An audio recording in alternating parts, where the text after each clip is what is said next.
All right. Derek, what do you say we get things rolling and we can kind of start the intro? Anybody else who joins, they'll be able to catch up. Awesome. Yeah, sounds great, Mike.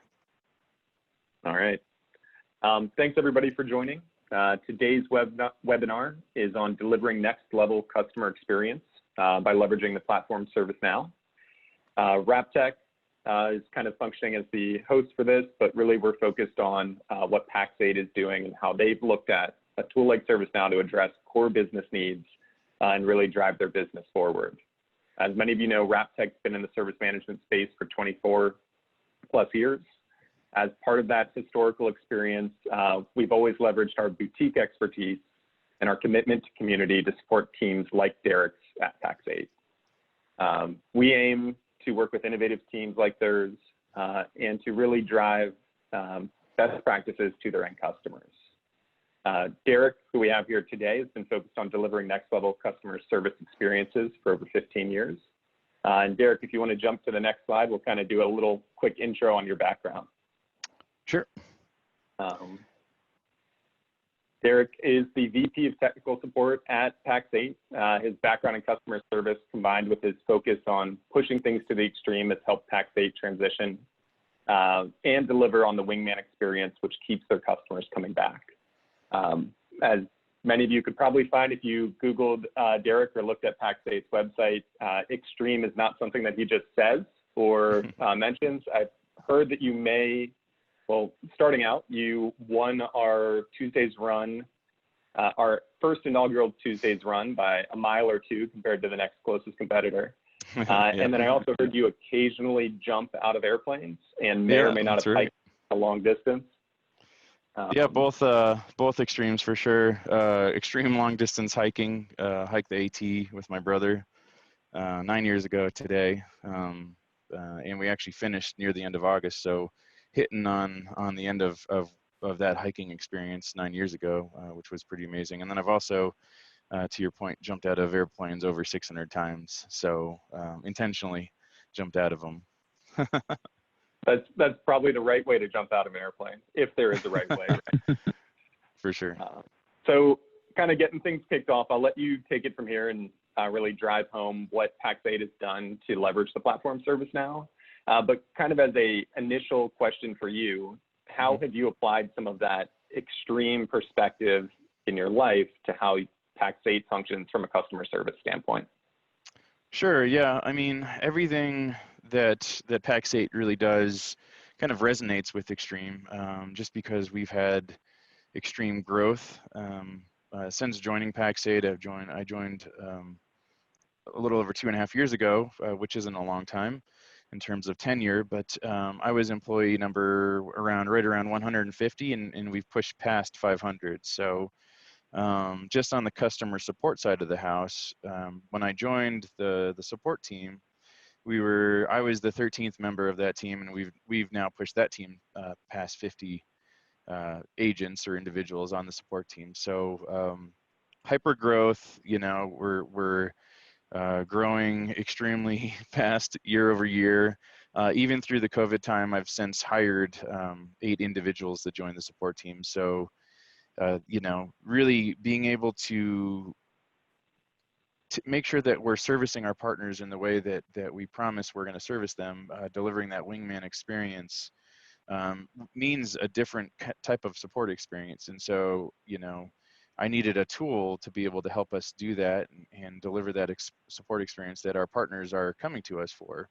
And that's what led us to ServiceNow and to the partnership with RapTech to help roll that out and get us on board with the platform. So just talking a little bit about extremes and Pax8. I'll dig into the first slide here. Just to cover who Pax8 is. The company was founded in 2012. This slide, when it was created, we were 450 plus employees, but like I mentioned, we've now pushed past 500. We have over 40 vendors on our line card, almost all of those that we support in-house through my support team, post-sale support, and 10,000 plus partners in our ecosystem. So we're servicing 10,000 partners, buying 40 plus vendors. It's you know, it's the word extreme kind of all over the place here. a little bit about the wingman experience that you touched on.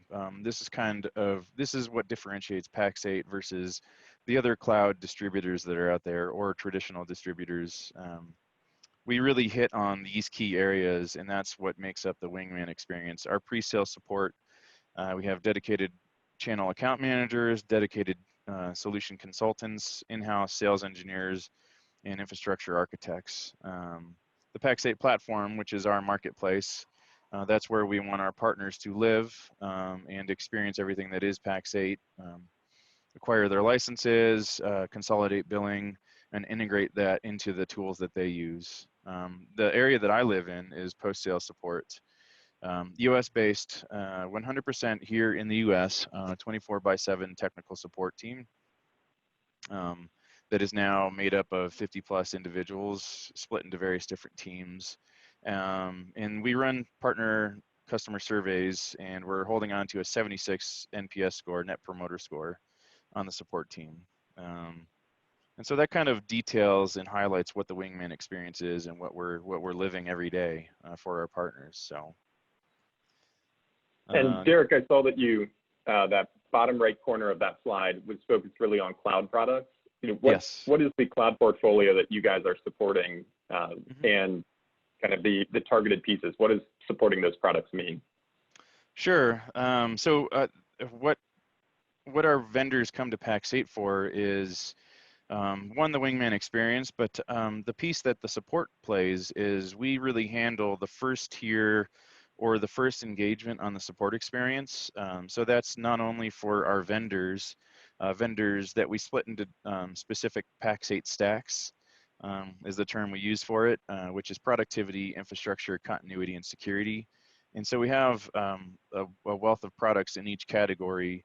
And so those vendors come to us so that we deliver on all these different categories. And on the support side, we take the initial inbound request, the support issue, maybe the licenses didn't provision, maybe they've acquired the product and they set it up this way 9 out of 10 times, and on the 10th time it doesn't work as expected. So they can leverage the support team through either our platform, the Pax8 platform, through email or through phone calls today to open up a case with one of my agents, and the agent will then go ahead and assist. One thing that is a really great stat that we hold on to here in-house, out of all the support requests that come to Pax8, we're able to resolve 85% of those in-house without having to go to the vendor for escalation. So that's a huge value add on both sides of it. It's a value add to our vendors because, one, we're shielding them from 85% of these cases that would traditionally go to them. And two, to our partners, we're able to take those requests in-house and deliver a quick resolution. So, our partners are selling downstream to their customers, maybe products like Microsoft Office 365. Their customers are using them. Something's going wrong with that product. They engage with their partner. Our typical partner is a managed service provider. The managed service provider takes a stab at trying to resolve the issue. And if they can't resolve that issue, then they go ahead and escalate it out to Pax8. And so if we can deliver a resolution at that time, we're driving up the mean time to resolution, the mean time to response, all the key KPI categories that you're really looking for. We're able to hit those a lot quicker than if we had to go out to the vendors and further escalate. So that's kind of the space that we live in, and the value that on the support side we really add to the buying experience and the support experience. So. And again, a little bit about Pax8 support, just the volume that we are up against.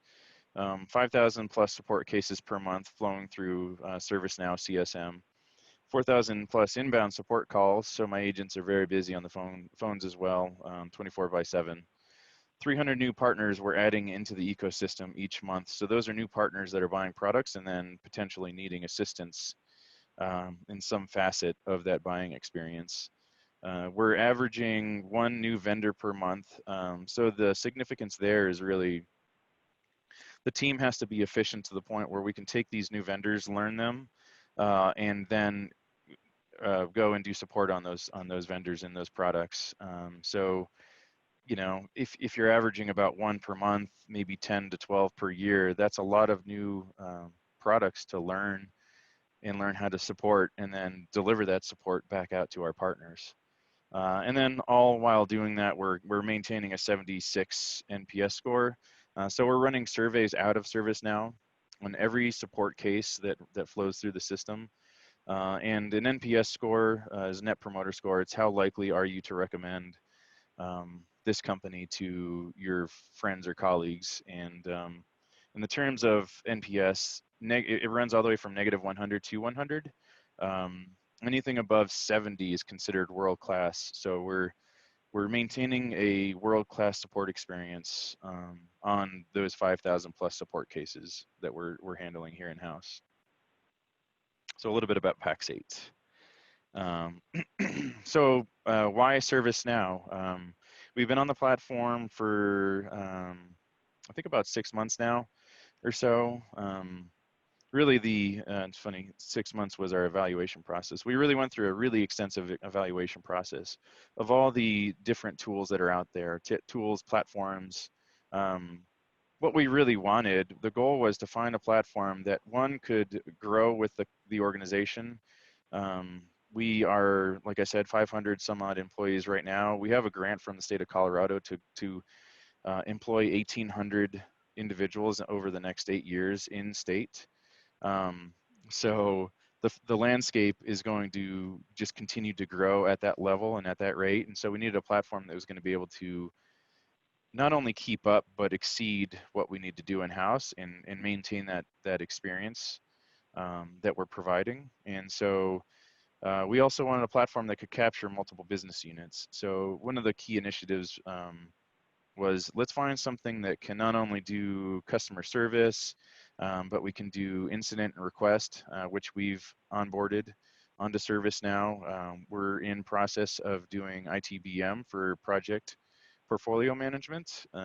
So we're replacing some other project software that we have in-house and getting on the ServiceNow platform. And really just trying to find ways where we could further capture different areas of the organization and get them on the platform.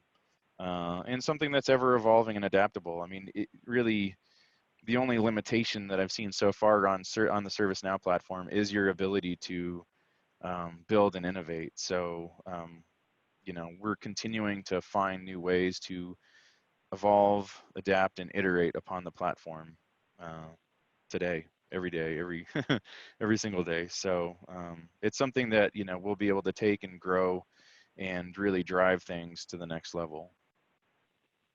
Is there anything that you would say really drove that decision, whether it be from a feature standpoint or the way that it was like to work with ServiceNow when you were looking at, you know, so many different competitors over 6 months? I'm sure some things stood out that, you know, you guys kind of clung to and said, this makes a difference. It was, there were a lot of other solutions out there that did certain things well, but they didn't have a solution for everything that we were looking at. Some of them didn't have a robust CMDB. Some weren't able to handle contracts and software asset management. You know, each one had its pluses and minuses, but really when we hit ServiceNow, they had just the modules and the portfolio that they have, they had something for everything that we were looking for to accomplish. So really it was checking all the boxes, and there were, you know, a plethora of pros and not really many cons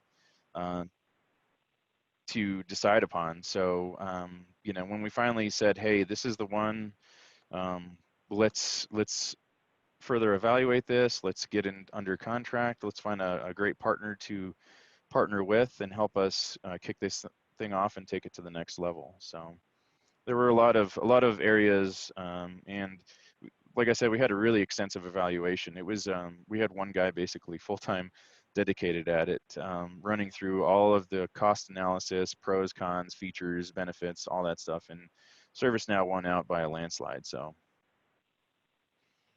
that's good to know. Yeah. So yeah, really, what are the 3 areas that we really were looking to excel on when getting on the platform? One was maintaining that world-class support experience. So one of my big needs was building out a robust partner profile. making this a one-stop support tool. So I wanted my agents to have a tool that they could live in and spend, I'd say a majority of their time in without having to navigate to different tools and different portals to find the information that they need, or find partner-specific information. So a key initiative was to build out a partner profile in ServiceNow that would contain most, if not all, of the data that the agents needed to do their job, to deliver that support experience that we were looking to deliver.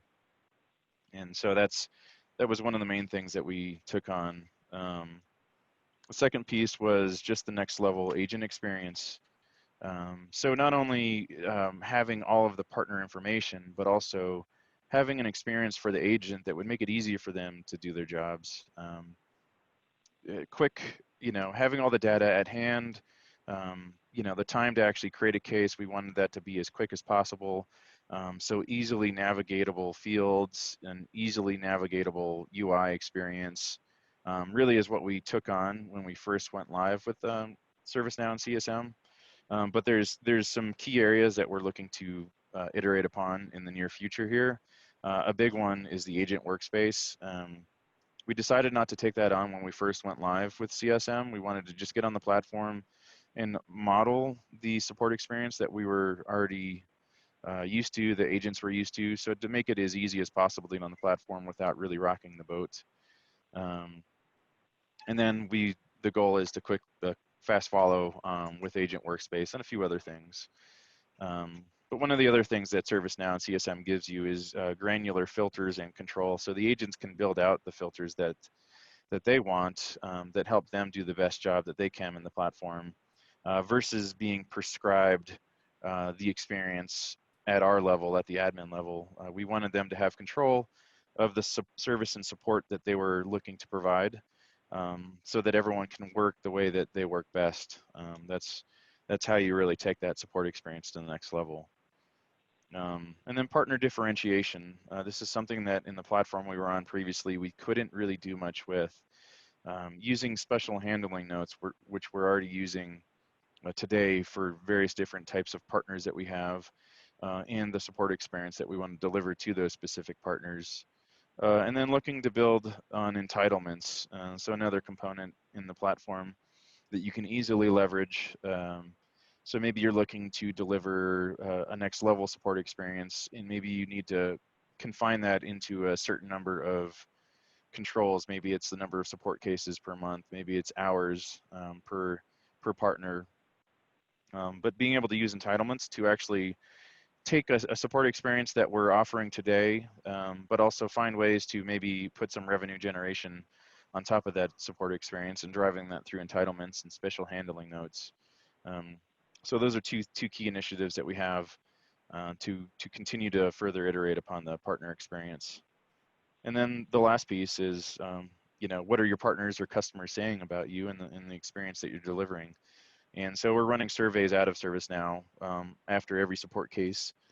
And today we're maintaining a 76 NPS score. My actual KPI or KVO for my support team this year was a 75. We started the year down in the 70s, low 70s, and we've actually, through COVID times and everything, we've driven that up to a 76. So we hit that KPI basically as soon as we got on the platform and everyone started working remote, and the support experience has been continuing to move up and deliver a high level of support. Derek, before you jump to the next slide, I want to pick on a couple of things that you mentioned here. The first is around the next level agent experience. So most of the time when we look at evaluating a tool, we evaluate it from the standpoint of what's the customer experience like? Are customers going to be able to adopt this? Or does it help benefit the way we service them? But I think the comments around how do we ensure adoption of our agents and how do we ensure that they can do work the way that they want to is really important to help drive adoption internally within a business. Yeah. Can you speak to what the typical agent experience looks like and why they gravitated or were able to adopt ServiceNow so efficiently? Slightly more granular than you had touched on. Yeah, totally. So part of the agent experience is my support team specifically is broken out into specific teams. So we have guys that are servicing the Pax8 stacks categories, the productivity, infrastructure, continuity, and security. Um, so one, we needed to get the support cases that were relevant to them easily over to their teams so that they can then take that work, assign it out appropriately, and work on it. So being able to, one, have a robust kind of back-end assignment experience using assignment groups and things like that to drive the support to where it needs to go, so that you have the experts working on the cases that they should be working on, was part of that. Giving them the views and kind of the UI that would be the easiest for them to navigate through their cases, find what maybe needs attention now, maybe areas that the partners are waiting on. Um, with ServiceNow, we were able to build out really granular states or statuses that would represent exactly what the case state was, for either for Pax8 or with our vendors or with our partners. So really understanding where the service and support is in the life cycle of that case was really important, so that the agents could easily determine, hey, I see I have 10 cases waiting on Pax8. I need to take action on these now, versus something that maybe is waiting on a different state. Maybe it's on hold or waiting on a vendor or something like that. So being able to easily see the support experience that they're working with was really important. And then just making it really easy for them to navigate through the UI, navigate through all the different areas that were relevant and important to maintain that support experience, and get it from open to closed, while delivering a proper closure, was a really important thing. So at the end of the day, the partner experience is going to go up if the agent experience is really, next level. So that was one of the key factors when we built out the platform, to make sure that the agents were going to be able to take it and run with it. And just in terms of our cutover, um, I spoke about the support volume that we're working with, but we also run all of our provisioning cases through ServiceNow as well. And those guys are running through minimum 10,000 a day. Most of those are no action on an agent, but there are some that agents do need to take action on. Um, and so there's significant volume running through the platform. And the cutover process was, we trained our agents out about 2 weeks out. We gave them the space to work in the system and really understand the experience and the process to work through these cases. And we cut over one night and didn't look back. So managing and maintaining that volume was critical, because, as I mentioned, on my side of the house, we're 200 to 400 cases a day. The provisioning is in excess of probably 10,000 cases a day. So having it a really well thought out cutover process was critical to make sure that we maintained not only the provisioning experience but also the support experience. So doing that as easily as possible was key. Awesome. Yeah. I've got a couple more, but I'll save them till the end. Okay. So what was another area that we were looking for was, this was a significant struggle for me on the platform we were on prior to ServiceNow, was really data accuracy and metrics. Understanding the data both in and out. Getting data out of my previous platform was a nightmare. I'd spend hours compiling Excel spreadsheets to get the data that I needed to actually represent the support experience that was we were undergoing, and understand the support experience for our partners. What kind of volume we were up against, what were the KPIs that we were tracking and monitoring, and were they accurate? Was I actually getting the data that I was supposed to be getting?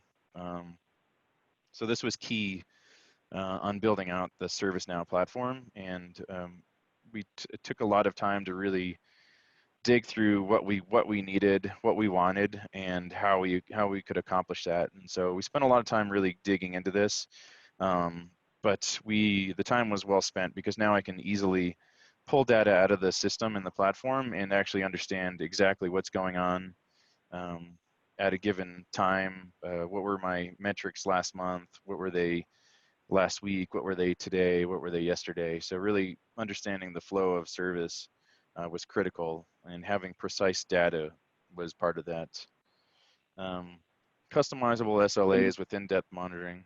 Go ahead, Mike, you had a question on that? No, I was going to say, those reports that you were pulling, were those things that you guys had data that you had been previously looking at? Were they reports that were pre-built inside of ServiceNow that you guys kind of turned on and said this was valuable?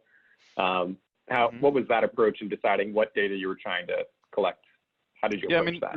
Really, it was based around what my KPIs were. You know, what kind of levers did I need to monitor or pull to make sure that the support experience out to our partners and to our vendors was what we were looking to accomplish. And so, you know, I kind of modeled that against our KPIs. In ServiceNow, the out of the box dashboards and reporting are robust enough to get everything out of the platform that I needed without having to spend, you know, excessive amounts of time building out these dashboards and reporting metrics and KPIs. And while we do use third-party tools to report, mostly that's because we run reports out to our C-levels and things like that, and they like to live in Power BI. But I'm able to accomplish everything that I need to understand the state of support for Pax8 inside of ServiceNow. Really just building fairly basic reports, but then using performance analytics on the ServiceNow platform to really have a in-depth understanding of what service levels are we meeting, are we falling short anywhere, are we exceeding service levels in specific areas.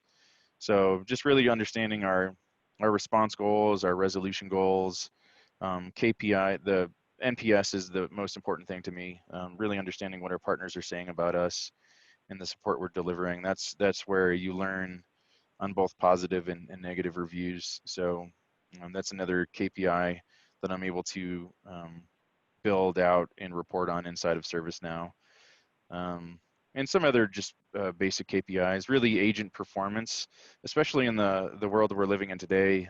We've been remote since March, as most folks have, and we haven't gone back into the office. So we needed to be able to accurately understand what SLAs are we meeting, what performance goals are the agents meeting, and can we accurately report on those. And so we're able to do that without a heavy lift inside of ServiceNow, which is amazing.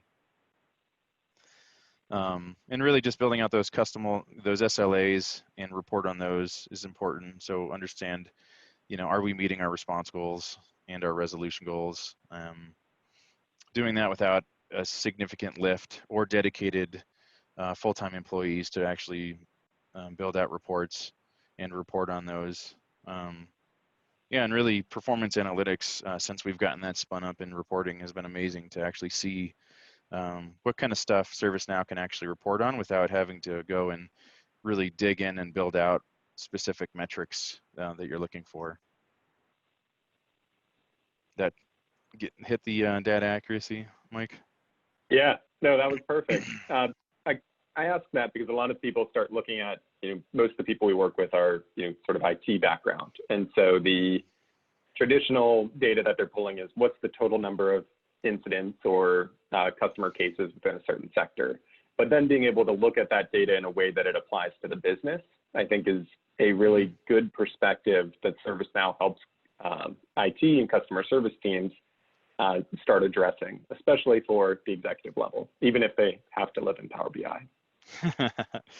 Yeah, I do spend time in Power BI, but I spend most of my time in ServiceNow. I live and breathe in the platform. So, you know, and as you mentioned, some of the volume stuff, having accurate data really is very important on my end, because I need to understand what kind of volume we're up against, and then how many agents are really required to manage that volume and that data. So that helps me build out my budget and my forecast.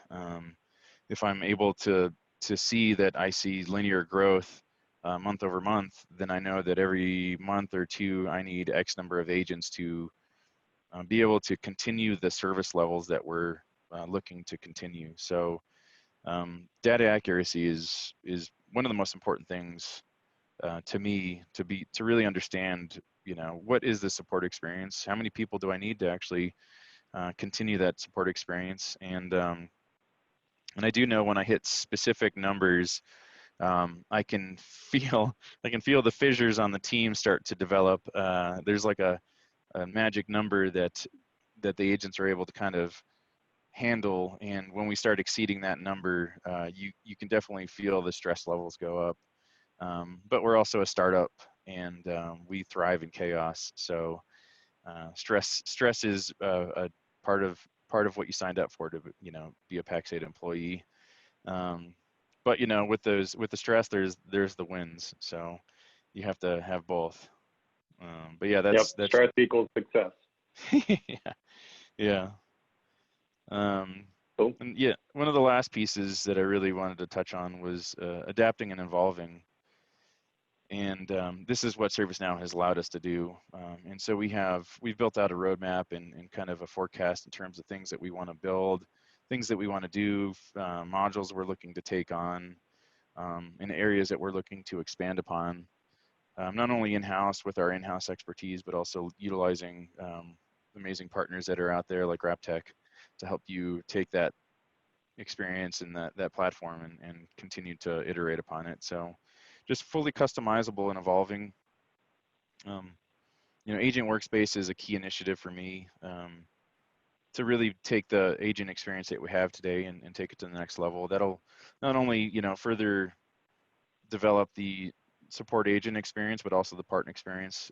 If we can use things like major case if we have a big outage, and we can wrap all the cases into one and just easily inform our partners, hey, there's an outage, maybe there's an ETA to repair and stuff like that. And we can do that with a matter of like 1 or 2 clicks to update hundreds of cases that might have flown into the system. So things like that on the agent workspace front, but also doing things like automated assignments. Today, we do have some form of triage and service coordination that is taking in those cases, doing some triage on them, and then getting them over to the appropriate teams or agents to work those cases. But being able to build out some of the automated workflows, and so leveraging the system to do more, so that I can then go and do more with less. So instead of if we have linear growth month over month, how do I find ways to not have to continue to add agents to that linear growth to keep up with it? How do we use the tool that we have here to automate some of the work that we're doing today and allow the system to do it itself? So automated assignment is critical on that agent workspace. Virtual agent is also another component that we're looking at and looking to roll out. So building out a self-service deflection mechanism through the virtual agent and knowledge that we've built out for our agents to deliver the next level support experience, but then exposing that information out to our partners. So instead of answering the same question over and over again, let's get a tool in front of it that is native to the ServiceNow platform, and let's let that tool go ahead and do some of that service and support, and start working towards a deflection percentage, so that if my agents are literally answering the same question, 10 times a day, let's let the tool do it and let those agents focus on the things that they really want to focus on instead of continuing to answer the same stuff over and over. So some of those levers are the things that take that experience to the next level. Reduce employee churn, get them working on and in the service that they really want to work on, and then deliver a quicker experience out to our partners by working through automated tools. And then just finding other modules on the platform that maybe fit the needs that your organization has. Like I mentioned, we're on ITSM, so we're using incident and request for our internal IT team. We've rolled out CSM for my customer service and customer support team. We're looking to do ITBM for project management, for some of that pre-sales, post-sales, SE, and ProServe work and for those teams, we're looking to use customer service projects, which is actually a component of the CSM platform, to further tie that partner experience together. So if our ProServe team is working on projects for our customers, they can work in a module that is closely synced with the support team. And if a partner has an issue with maybe a project, we can go and see, hey, I see you did a project with the ProServe team. Either A, I can help you out and we can help solve whatever issue you might be up against, or maybe it's more efficient to get it over to the project team. So being able to tie our organization closer together and work on one platform really takes that partner experience to the next level. And then there's, it doesn't stop from there. There's CDBM, there's asset management, software asset management. There's a lot of different modules that we have on the forecast on the ServiceNow platform that we're looking to kind of take and plug into our organization and strip back maybe some other tools that might be in the ecosystem and really get on one platform that we could bring the organization closer together, cut out some of the excess tools that maybe not fully required, and just get on one that can really do it all. So that's some of the stuff that on the adapt and evolve front that we're looking to take on, and like I said, I already have I think like a 6-month roadmap, and most of it's tied into just growing out the ServiceNow platform to take our experience to the next level. And I'm sure every 6 months that gets extended another 6 months. You just come up with more things to work on, right? Yeah, well, I mean, that's, I guess that's a blessing and the curse of tool like ServiceNow is, as they continue to evolve and innovate on the platform, you see, all the releases like Orlando and all the different components that make that up, like virtual agents, that they're just enticing you to get on these different modules, and they're building them for a reason, for a purpose, to just take that experience to the next level. And these are the things that really at the end of the day will take our partner experience to the next level and let them focus on the areas that are most important to them. Let's take some of the service and support out of their hands. We can do some of that for them, and let them focus on growing their business and doing what they do best. And we'll all obviously win together. So yeah, it's an ever-changing landscape that we're working in, and ServiceNow definitely recognizes that, and those guys are innovating all the time. So it's pretty amazing to see the stuff they're doing, and how can we keep up with that? Obviously, having a great partner to work with is key. So working with RapTech has been an amazing experience. I appreciate the shout out. Yeah. Yep. Looking at it more technically, so I want to pick on a couple of things that you hit throughout the presentation, and just to confirm, no other slides beyond this, any other Nope. subject matter? That's it. Perfect. You touched on a couple of things that I think are pretty compelling for people who might be evaluating a tool like CSM within ServiceNow. One of the ones that kind of is a trickle-down effect is the factor that you need to look at onboarding a new vendor so that your 50 customer service agents can understand how to manage situations for that vendor or cases for that vendor. It seems like pretty quickly. So there's a high turn on the number of, or the amount of expertise that they might need to retain in order to be efficient with how they're managing those cases. Are you guys leveraging any tools like the run books or playbooks to help give your agents an edge so that they kind of know here are typical cases, or does it live in knowledge? How do you give your agents the best foot forward for solving that problem? Yeah, most of it lives in knowledge. Knowledge is an area where we'll take, as part of the new vendor onboarding process, really understanding what kind of service and support they are working with, understanding maybe top cases and things like that are typical to them, and then capturing that information and building it out in knowledge. So maybe we can build out, like a top 10 knowledge base articles that are relevant to, the frequently escalated support cases. So building that into ServiceNow, into Knowledge, is one key area. Also part of the partner profile.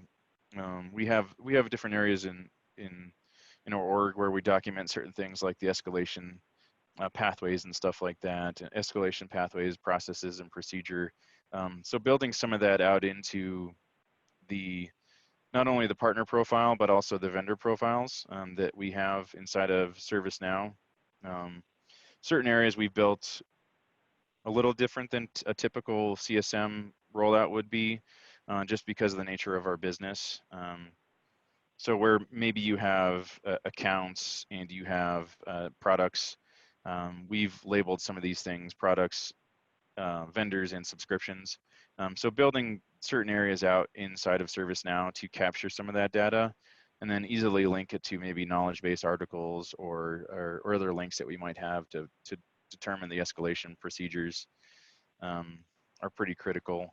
You know, knowledge is important to me and to us because the more that we can document, it makes the new agent onboarding experience so much easier because they understand like there's maybe a list of top KBs that they can surface inside of knowledge. Maybe there's top cases that they can go and easily just review the case notes and then just replicate that support experience. So having everything captured inside of ServiceNow and you know, having my agents basically live and breathe there takes the onboarding process and, you know, maybe where we were 3 to 6 months, you know, like I mentioned, we've hired and onboarded eight new agents since going remote with the COVID experience. And most of my agents are on the phone and actually servicing partners and working cases within the first 2 to 3 weeks. So just that ramp time is you know, decreased significantly, and that's, you know, mostly because of the tool that we've put in their hands to actually do this work, and the work that we put in to make it as an easy experience to navigate and work through as possible. So that really captures everything that we're looking to deliver. It makes the vendor onboarding process so much faster and streamlined, and then the agent onboarding experience, same thing, so much quicker to get in, just start servicing cases. So Yep. No, and that's pretty relevant. Many of the customers that we work with are looking at new employee onboarding. So what's the time to value for an employee? And typically it kind of stops at how long does it take for us to get them a laptop, an email account, and things like that. We often miss out on the factor that they need to be trained up on the work that they're going to be doing. They need to have an understanding of the tools they're going to be using or the conversations that they're going to be having. And it's interesting to see a company like you leveraging knowledge to help support more efficient employee onboarding, you know, in conjunction with it. So yeah, just really peeling through those questions. articles. Yeah, it's exactly. been amazing. Work through them. Yeah. I've got a couple more questions, but for our attendees, be sure to submit any that you might have. Either chat them with me directly, and I'll post them, or throw them in the Q&A forum. One thing that kind of got sent over is, and you touched on this a little bit with looking at ServiceNow having a module for everything, but many companies deal with, hey, we're going to bring on ServiceNow. Our assumption is that it's going to displace our existing tool, but really, in the grand scheme of things, where do our agents start living? You know, are they still swivel chairing for different things? You know, what is the agent experience from that standpoint? Where do they spend most of their time? Yeah, I mean, for my agents, you know, I'd say 90% of their time is in ServiceNow and the platform. We do have our marketplace, our Pax8 platform, that some work needs to happen there. It is our, you know, one of our other key tools. But outside of that, you know, through the development and deployment of ServiceNow, we tried to capture everything that maybe was existing in other tools, other platforms, and we tried to find a way to capture that data, synchronize it over to ServiceNow, so that we could try to keep our agents in the one tool that I'd prefer them living in, the tool where they can really deliver that support experience that we're looking to deliver, and not have to swivel chair, not have to bounce between different platforms. You know, hopefully the data is all contained within the partner profile we built, with the vendor and subscription profiles that we built, and just inside of the case views that we've built out for our agents so that they don't have to hop between different systems. And going back to the cutover process, we were able to, it was a hard cutover. Work did continue out of the old platform. And in order for me to get us out of that platform as quick as possible, because the longer we lived in two platforms, the more we were maintaining dual subscriptions. I just incentivized the teams to close out their cases or migrate them as quick as possible. And so we kicked it off on a Monday, and my security team hammered through it the quickest. And the security team has the second highest volume out of all the teams that we have. And those guys got it done in 1 week. And so I had different financial incentives based off of the timelines that they closed out the cases in the old system, and either closed them there or got them in the new system. Those guys hammered through it in a week, and then the other teams were quick to follow as well. So we were able to fully wrap up our cutover in about 3 weeks' time, working through. I think we had around 1,500 cases that were in flight that we needed to wrap up, close out, or migrate over. And so yeah, just getting those guys to do it. It was cheaper for me to incentivize them to cut it out than to pay another month's subscription on the old platform. So so yeah, that decreased that swivel chair time also as well. We were able to just really cut over and get on the new platform. And you know, at this point, the new agents that we've since hired, you know, outside of maybe the IVR system that we have, they spend probably, you know, 95% of their time inside of ServiceNow, just really working through all of the volume that we're up against. So. Yep. No, that's awesome. I've got a question from an anonymous attendee, but I'll read it off to you and you can kind of give us the rundown. Derek, were there any other significant KPIs that you feel may have impacted NPS since go live? So that shift from kind of your 70 up to your 76. Sure. Were, you know, for example, fewer SLA breaches or lower MTTR in general? Mm-hmm. Yeah, the MTT, the time to acknowledge and the MTTR were some of the key KPIs that really take the support experience and really were driving the NPS scores that we were looking to achieve. So just being able to take in the cases, and our MTTA, our time to acknowledge, is sub 30 minutes on all cases that flow through the system. And our MTTR, which was pushing, I think, 72 hours, we've gotten it down under 48 hours. So we've really been able to hone in on the support experience and hone in on a couple of those key KPIs. And those are some of the things that definitely are contributing to the NPS scores going up. You know, the agents, making it really easy for the agents to understand the cases that they're working, making it easy for them to see kind of the state and the timelines on those cases with some of the SLA reporting and things like that you can actually see inside of these cases. It kind of put some of the ownership and accountability in their hands, to feel responsible for, you know, making sure that they're working through their cases in an efficient and timely manner, getting responses out to our partners, following up with our vendors. If something's maybe living in the vendor's hands, try to get responses back out to our partners. And so those were like the two key areas that really contribute heavily to the NPS scores. The acknowledge is the biggest one. You know, we were pushing, I think, close to an hour, and we've been able to consistently keep that under 30 minutes. And that's not through doing canned templated responses. Those are things that I don't firmly believe in. Really, I want our agents to dig in, review the case, and actually send out a meaningful first acknowledge or first response. You know, doing canned responses are kind of cheating the system. So those are things that we don't do here in-house, and something I firmly believe in terms of the support experience that we're looking to deliver. So really honing in on those, for us are key KPIs, that contribute heavily to that NPS increase. Mm-hmm. No, that's good to know. And I think for many organizations, starting to build those KPI stories, what is the key performance indicator that we really need to look at that has an impact on the business outcomes that we want to see, and starting to be able to build that is something ServiceNow gives them the opportunity to do. Yeah, totally.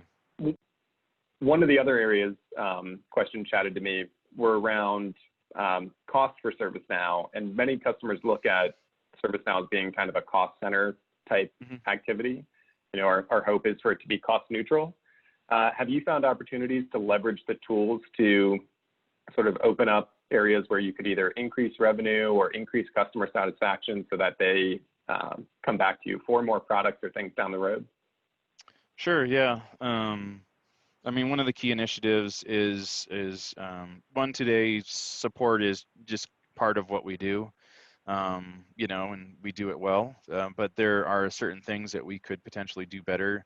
And so we're looking at using entitlements inside of the system to turn some levers and actually start generating some revenue from the support org where we aren't today. So tacking on some just premium support offerings out to our partners where maybe they can, we could do some automated assignment to get it to maybe an upper tier support rep out of the gates versus running through tier 1 all the way up through tier 3, which is more of a traditional flow and method. So building on premium support, being able to really bring the partner support experience up by bringing our organization closer together are also ways that we can contribute to just overall company growth. So if something comes in that is definitely destined for, maybe the account team, account managers and stuff like that, having a seamless and easy way to get it over to them, and kind of owning a component of that experience to make sure that the partner has gotten in contact with their account manager, they've gotten everything they need from an account management side, and then handing it off and saying, I understand that you're now in contact with your account rep. We're going to go ahead and close it on this side. Hopefully, if there's anything else, obviously you always reach out, but bringing the org closer together and understanding, how much is really hitting our team that maybe is destined for account management. One, just helps drive business and leads and everything else. And two, it just helps us understand, how are things maybe getting caught on our side that we could find ways to get over to the account team quicker, to get our partners buying the products that they want and need, and maybe understanding the products that they're using today that they could go through our sales engineering team to understand better, and it would deliver a better experience on their end, and then in turn they'll end up consuming more of the product. Those are pretty key areas that drive our business, and so the more that we can get our partners enabled and purchasing these products, the more they're going to purchase them and sell them downstream to their customers, and that just further grows our market share that we have today. So pretty key areas. One, where we can generate revenue specifically in support ops. And two is getting things back over to the teams that are best suited to handle those interactions, and bringing the org closer together by doing so are two pretty key areas to really actually take revenue growth and generation up to the next level. Great, that's awesome, and I think that's a kind of a good, we're coming up on the top of the hour, good last point to kind of tie things together on. Derek, if you could jump to the final slide, and I'll wrap things up and we'll kind of send our attendees on their way.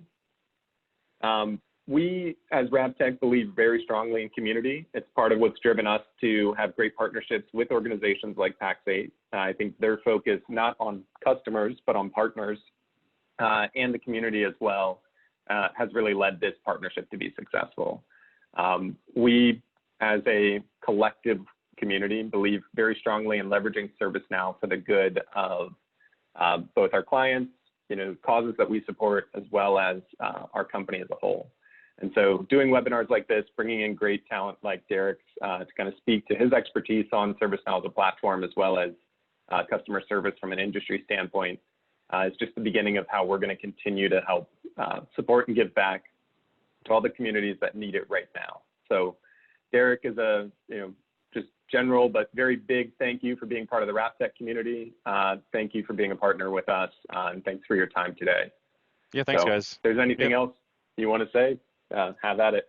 No, nothing else on my side, but if any of you out there ever need a reliable cloud distributor, obviously look Pax8 up. We're growing fast, local Colorado company, looking to, like I said, build out our Colorado footprint and bring 1,800 plus jobs to Colorado, but we're also throughout the country. So if you need any sort of SaaS-based product, we are your one-stop shop for that. So thanks guys. It's always great catching up with you guys, and RapTech has been an amazing partner to work with. So always appreciate it. Great. Well, thanks again, everyone. Have a great rest of your day, and keep an eye out. We'll be sure to post the recording of this webinar in case anyone else needs to see it, or if you want to share it with your teams. So thanks, guys. Thanks, Mike.